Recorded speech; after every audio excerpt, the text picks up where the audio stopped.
په 2020 کال کې زرګونه افغانان د هغو ناروغیو له کبله مړه شوي چې د هوا د ککړتیا له وجې رامنځته کیږي. د هند او د چین د پلازمینو په څیر کابل چې 6 میلیون نفوس لري د نړۍ په هغو ښارونو کې شمیرل کیږي چې زیاته ککړه هوا لري.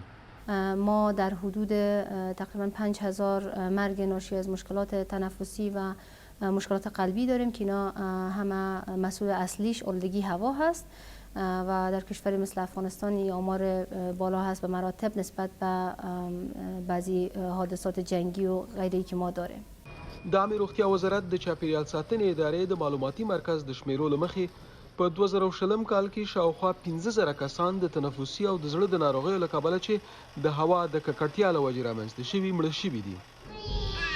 د کابل په اندرا ګاندي روغتون کې ګڼ شمېر ماشومان د ناروغۍ په بستر پراته دي.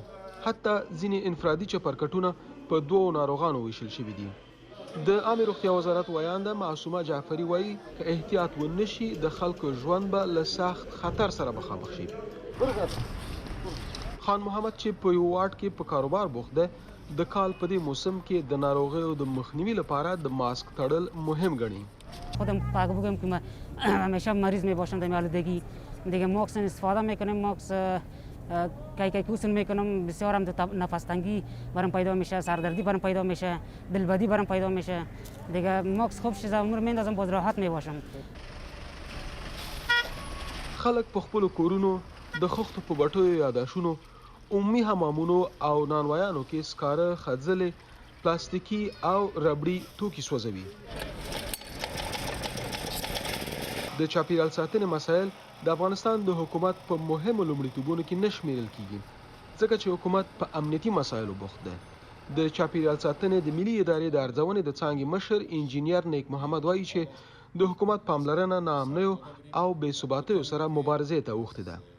نبود برق یک چالش بسیار عمده است که اگر ما در این فکر شویم که ما برق هم نداشته باشیم گازماییمون به اصطلاح قیمتش به متر به اوج بالایش باشه او رو به دسترس مردم غریب خود نتانیم بندازیش.